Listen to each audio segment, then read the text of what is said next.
Vaqt o'tgan sayin holsizlanib borayotgan edim. Asabiylashsam, qo'llarim qaltirab qoladigan bo'ldi. Asta-sekin barmoqlarim va oyoqlarim panjalari oqarib kela boshladi.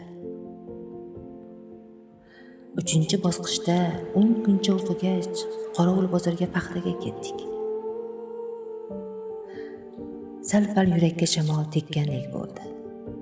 Keyin paxta chonog'i qo'limda tilgan joylari oqarib ketdi. So'ngra dog'lar yoyilib, a'zoyi badanimga laqtay-laqtay bo'lib tarqaldi. Bir kun dalaga otlanib tursam, dekanimiz yonimga kelib: "Nega bunaqa bo'lyapti? Bu jiddiy kasallik. Ota-onangga ayt, doktorga ko'rsatsin", dedi.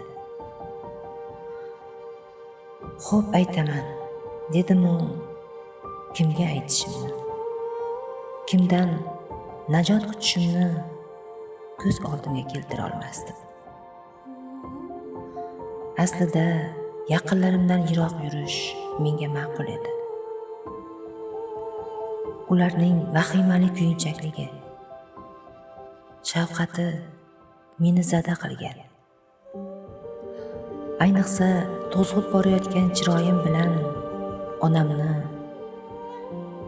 otashlarga tashlashni istamasdim. Kasallik avj olgani sari odamovi bo'lib borardi.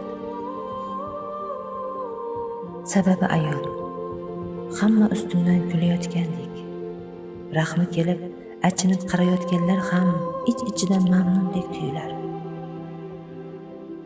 Xayriyat, bu dardga men chalinmaganman, deb ko'ksiga tuflayotgandek tuyulardi.